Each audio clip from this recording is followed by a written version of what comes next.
Hello बच्चों, good morning. मैं अमन sir, अमन physics Purnia से, और मैं वीडियो सीरीज का नया वीडियो लेक्चर लेकर के आया हूं आपके लिए।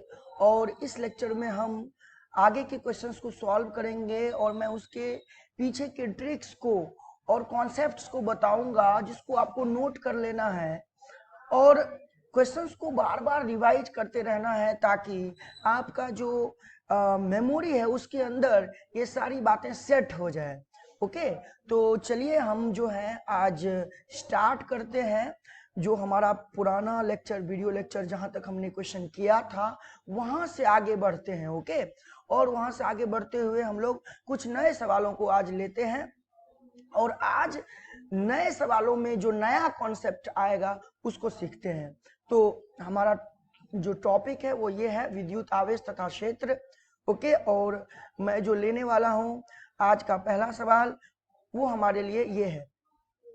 तो चलिए हम लोग सवाल लेते हैं। सवाल हमारे पास क्या दिया हुआ है? सवाल क्वेश्चन दिया हुआ है कि यदि दो आवेश के बीच की दूरी दुगुनी कर दी जाए, ओके, तो उनके बीच लगने वाला बल हो जाता है। तो हम जानते हैं कि दो आवेश के बीच लगने वाला, अगर ये Q1 है और ये Q2 है और अगर इसके बीच की दूरी है R, तो इनके बीच लगने वाला बल कूलॉम बल के नियम से दिया जाता है। ओके, और वो बराबर होता है K Q1 Q2 by R square. अब क्वेश्चन को ध्यान से देखिए। क्वेश्चन में आवेश को नहीं बदला गया है। क्या क्या बदला गया है? दूरी को दुगुना किया गया है। R को दुगुना कर दे यानी 2R कर दे तो कह रहा है बल पुराने बल का कितना गुना हो जाएगा। तो सर नया वाला जो बल होगा यानी F' वो क्या हो जाएगा? K Q1 Q2 है ना, अपॉन में R की जगह आप लिखेंगे 2R और इसका लिखेंगे स्क्वायर। तो यहां से ये हो जाएगा K Q1 Q2 अपॉन में 4R स्क्वायर, यानी 2 का स्क्वायर 4 हो जाएगा। अब देखिए ये वाला जो डाटा आप देखोगे यहां से लेकर के यहां तक, ये वाला पुराना बल था, ये वाला, यानी ये था हमारा FC।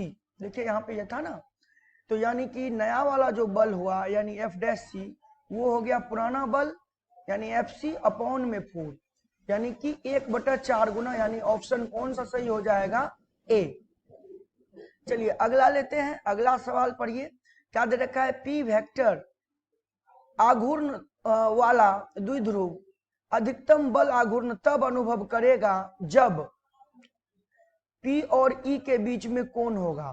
तो यानी कि देखिए बल आघूर्ण की बात अगर करें, है ना, किसकी बात करें? बल आघूर्ण की, तो बल आघूर्ण को सूचित करते हैं टाउ से, और ये जो है सदिश राशि है और ये दिया जाता है सदिश रूप में P vector cross E vector से।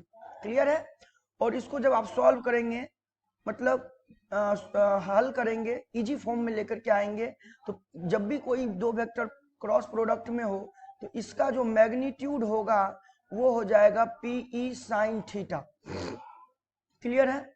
अब ये वाला चीज मैक्सिमम कब होगा? तो सर वो तो मैक्सिमम तब होगा जब साइन थीटा मैक्सिमम होगा, यानी साइन थीटा अधिकतम होगा।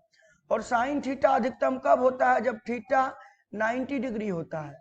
तो ऑब्वियस सी बात है, ऑप्शन क्या हो जाएगा कि ये मैक्सिमम होगा जब थीटा कितना होगा? 90 डिग्री, यानी बल आघूर्ण अधिकतम होगा तब जब थीटा होगा 90 डिग्री। Option B. अगला क्वेश्चन है, पी आघूर्ण वाला एक विद्युतीय द्विध्रुव विद्युतीय क्षेत्र E के साथ 90 डिग्री का कोण बनाता है, तो इस पर लगने वाला बल आघूर्ण होगा। तो ऑब्वियस सी बात है, देखिए जब 90 डिग्री का कोण बनाए तो बल आघूर्ण यानी परिमाण जो है बल आघूर्ण का वो हो जाएगा PE साइन थीटा के जगह 90 डिग्री रखिएगा आप, तो ये हो जाएगा PE साइन 90 का मान 1, यानी ये हो जाएगा PE। तो PE कहाँ दिया हुआ है? ऑप्शन सी में। देखिए है ना, हमें सदिश रूप में नहीं पूछा था बेटा, हमें परिमाण में पूछा है क्योंकि कोण दिया हुआ है। अगला क्वेश्चन को ध्यान से देख लीजिए, क्या कह रखा है? L लंबाई की भुजा वाले एक घन के केंद्र पर Q आवेश स्थित है, यानी घन की जो भुजा है वो L लंबाई की है और उसके केंद्र पर कितना आवेश रखा हुआ है? Q आवेश। क्लियर है? कह रहा है घन के किसी एक पृष्ठ से, यहां नोट करने वाली बात है, किसी एक पृष्ठ से निकलने वाला विद्युत फ्लक्स है। तो देखिए ये अगर आपका घन है, ये देखिए ये घन है, तो इस घन के अंदर एक आवेश रखा गया है Q। तो अगर पूरे घन से पूछता, पूरे घन से पूछता कि इस आवेश के कारण फ्लक्स कितना होगा, तो वो होता Q बटा एप्सिलॉन नॉट। लेकिन पूरे से नहीं पूछा है, पूछा है केवल एक पृष्ठ से। तो एक पृष्ठ से क्या, इतना से पूछा, इतना से पूछा। तो घन में कितने पृष्ठ होते हैं, 6 पृष्ठ होते हैं। तो ये वाला जो फ्लक्स है, जो टोटल है, ये टोटल फ्लक्स हुआ। ये जो टोटल फ्लक्स है, पूरे घन का जो फ्लक्स है, अगर मैं इसको केवल एक पृष्ठ से निकालना चाहूं फ्लक्स को, तो हम जानते हैं कि घन में 6 पृष्ठ है, तो कितने से भागा लग जाएगा, यानी एक पृष्ठ को टोटल का छठा हिस्सा मिलेगा। तो यहां से एक पृष्ठ से बात अगर करेंगे सर, तो फ्लक्स हो जाएगा Q बटा में 6 एप्सिलॉन नॉट, यानी कि ऑप्शन बी करेक्ट हो जाएगा। अगला है धातुओं का परावैद्युतांक होता है, यानी धातु के लिए K का मान या एप्सिलॉन R का मान, जो कह लो, किसका मान, धातु के लिए। तो धातु के लिए K का मान या एप्सिलॉन R का मान कह लीजिए, तो K का मान ही ज्यादातर यूज में किया जाता है, तो वो अनंत होता है। कितना होता है, अनंत, यानी इन्फिनिटी। ओके, यहां तक सब क्लियर है आप लोगों को। चलिए आगे बढ़ते हैं और लेते हैं अगला सवाल। अगला सवाल में दे रखा है फ्लक्स घनत्व का मात्रक होता है। देखिए खाली फ्लक्स रहता, उसमें भी चुंबकीय फ्लक्स लिखा हुआ होता, तो आंसर लिखते वेबर। क्या लिखते, वेबर। लेकिन साथ में घनत्व भी दिया हुआ है, तो आंसर हो जाएगा टेस्ला। आंसर क्या हो जाएगा, टेस्ला। अगला है आवेश का ऐसा ही मात्रक होता है। बेटा आप सभी को पता है, मैंने कई बार बताया है कि आवेश का ऐसा ही मात्रक कुलॉम होता है। क्या होता है, कुलॉम होता है। अगला सवाल दे रखा है कि द्रव की एक बूंद के नहीं होगा, को होगा। तो द्रव की एक बूंद को आवेशित करने पर, यानी एक द्रव है और आपको पता है द्रव का जो बूंद होता है उसका आकार कैसा होता है, गोलाकार, स्फीयर होता है वो। तो उसको आवेशित करें, मान लीजिए उसको धन आवेशित कर दें, इस तरह से मैंने धन आवेशित कर दिया, तो ये धन आवेशित होने के कारण प्लस प्लस के ऊपर बल लगाएगा बाहर की तरफ, ये देखिए इस तरह से बल लगाएगा। इसके कारण इसका आकार जो होगा वो क्या हो जाएगा, बड़ा हो जाएगा, यानी इसकी त्रिज्या जो होगी वो बढ़ेगी, त्रिज्या बढ़ेगी, आकार बड़ा हो जाएगा। तो आकार बड़ा हो जाएगा तो उसके सिकुड़ने की प्रवृत्ति, क्योंकि ये बढ़ रहा है ना, तो सिकुड़ने की प्रवृत्ति क्या हो गई, घट रही है। ओके ना, घटती है, सिकुड़ने की प्रवृत्ति घटती है ना। तो इस बात का ध्यान रखना, थोड़ा घुमा के क्वेश्चन पूछा है। जब हम किसी भी द्रव की बूंद को आवेशित करेंगे तो वो फैलेगा, उसकी त्रिज्या बढ़ेगी, तो त्रिज्या बढ़ेगी यानी वो फैल रहा है। जब वो फैल रहा है तो सिकुड़ने का प्रवृत्ति क्या होगा, घटेगा। चलिए आगे चलते हैं।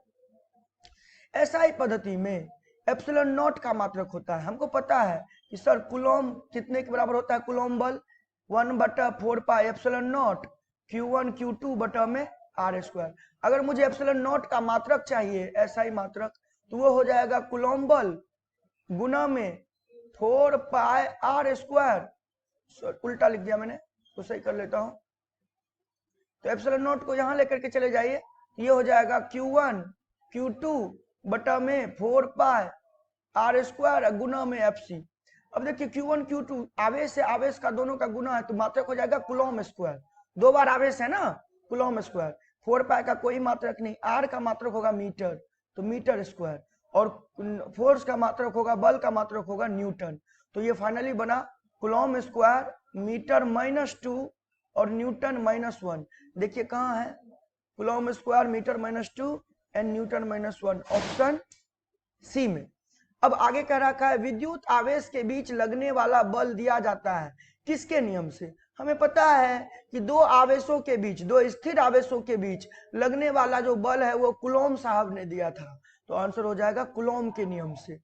अगला है मुक्त आकाश की परावैद्युतता, यानी एप्सिलॉन नॉट का मान पूछा है बेटा, होती है तो कितने के बराबर होती है, तो 8.85 गुना 10 का पावर -12 फैरेड पर मीटर। अगला है विद्युत विभव का मात्रक वोल्ट होता है। हाँ पता है, ऐसा ही मात्रक होता है वोल्ट, और यह तुल्य है। तुल्य है मतलब किसके बराबर है, यानी वोल्ट 1 वोल्ट किसके बराबर है, कि हमसे ये पूछ रहा है। ये देखो मैं यहाँ मिटा रहा हूं इसको। तो मैंने आपको याद करो लिखाया था क्लास में कि 1 वोल्ट बराबर होता है 1 जूल पर 1 कूलम के। तो कहाँ दिया हुआ है, कुछ दिया हुआ है, जूल अपॉन कूलम दिया हुआ है। ओके ना, तो ये हो जाएगा ऑप्शन ए। चलिए चलते हैं अगला। अगला है विद्युत क्षेत्र की तीव्रता का मात्रक होता है। सर ये कई बार सवाल पूछा जा चुका है। E बराबर क्या होता है, F बटा Q। तो एक मात्रक होता है न्यूटन पर कूलम, और एक होता है E बराबर मैग्नीट्यूड में लिखा जाए तो dV बटा dr, है ना। अगर मैग्नीट्यूड में लिखा जाए तो यहाँ जो माइनस होता है वो खत्म हो जाएगा। तो यहाँ से होगा 1 वोल्ट बाय मीटर। तो दो में से जो हो वो देख लिया करो और आंसर टिक करना है। तो न्यूटन पर कूलम है, क्या न्यूटन पर कूलम ही दिया हुआ है? हाँ, यहाँ पे पर देना भूल गया ये बच्चा। तो यहाँ पे न्यूटन पर कूलम हो जाएगा। तो यहाँ पे ऑप्शन ए हो जाएगा। कह रहा है किसी अचालक पदार्थ के, अचालक पदार्थ को हो, कुचालक पदार्थ को हो, अचालक को हो, कुचालक को हो, विद्युत रोधी को हो, सब एक ही चीज है। पदार्थ के गोले को आवेश देने पर वह वितरित होता है। सबसे पहली बात मैं आपको बता दूं कि अगर कोई पदार्थ कुचालक है तो उस पर आवेश दोगे ना तो वो वितरित नहीं होता, जहां दोगे वहीं रह जाता है, जहां दोगे वहीं रह जाएगा। सतह पे दोगे सतह पे रहेगा, आयतन में दोगे आयतन में रह जाएगा। अपने आप चालक की तरह वो सतह पे नहीं जाता है। तो इसका आंसर हो जाएगा सतह पर केवल भीतर, सतह के अलावा अंदर भी नहीं, वितरित ही नहीं होता, वह वितरित ही नहीं होता। तो कहीं नहीं होता, इनमें से कोई नहीं। अब इलेक्ट्रॉन पर आवेश बराबर होता है कितने के, तो 1.6 गुना 10 का पावर माइनस 19 कूलम के, यानी ऑप्शन बी करेक्ट हो जाएगा। निम्नलिखित में से किसका अस्तित्व संभव नहीं है? सर अस्तित्व संभव के लिए आपको पता है कि Q बराबर n ही होना चाहिए, ओके ना, क्योंकि n का मान हमें हमेशा न्यूमेरिकल डिजिट में मिलना चाहिए, 0 प्लस माइनस 1 इस तरह से, या 0 1 2 3 प्लस माइनस तो क्या ही करें, 0 1 2 3 इस तरह से। Q जो है Q प्लस भी हो सकता है माइनस भी हो सकता है। तो जब Q की बात करेंगे तो प्लस और माइनस दोनों साइन यूज करेंगे, लेकिन नंबर के भी खाली मैं बात कर रहा हूं, तो ये डिजिट में इस तरह से होना चाहिए। अब हमको पता है कि इलेक्ट्रॉन का आवेश होता है 1.6 गुना 10 का पावर माइनस 19 कूलम। तो 1.6 को अगर 1 से गुना करोगे तो 1.6 होगा, 2 से गुना करोगे तो 3.2 होगा, 4 से गुना करोगे तो 6.4 होगा, लेकिन 2.4 पाने के लिए 1.5 से गुना करना पड़ेगा, यानी n का मान कह रहा है 1.5, जो कि संभव नहीं है। n का मान जो होगा वो इंटीजर में होगा, फ्रैक्शन में नहीं होगा, यानी ऑप्शन कौन सा हो जाएगा, सी नंबर हो जाएगा। तो बच्चों मैंने आज आपको 15 से 17 सवाल फिर से कराए हैं और सभी के पीछे का रीजन भी एक्सप्लेन करके समझाया है। तो आपको भी कोशिश करना है कि जब चीजों को समझो तो केवल आंसर को मत सुनो, आंसर के पीछे के रीजन को भी सुनो, और हो सकता है कि उस रीजन के अंदर का भी क्वेश्चन जो मैं बताता हूं वो भी आपको आपके एग्जाम में क्वेश्चन में देखने को मिल जाए। दूसरी जरूरी बात कि आप क्वेश्चन को पढ़ना सीखिए, ये नहीं कि आपको पता है कि इस क्वेश्चन का आंसर फलाना होगा तो आप फटाक से आंसर की तरफ फोकस कर दे। चाहे कितनी भी बार पढ़ो, आप क्वेश्चन को जरूर पढ़ो, क्योंकि क्वेश्चन को जितनी बार पढ़ोगे उतना अच्छा आपके लिए रहेगा। तो चलिए हम मिलते हैं अगले वीडियो लेक्चर में, हम लोग मिलेंगे और नए क्वेश्चंस के साथ आएंगे और नए क्वेश्चंस को सॉल्व करेंगे आपके लिए, और वो क्वेश्चंस भी आपके लिए बहुत इंपॉर्टेंट होने वाला है। आप इसी तरह से बने रहिए, वीडियो लेक्चर्स को कंटिन्यूअसली फॉलो अप करिए और अपने फ्रेंड्स के साथ जरूर शेयर करें। Thank you so much, thank you.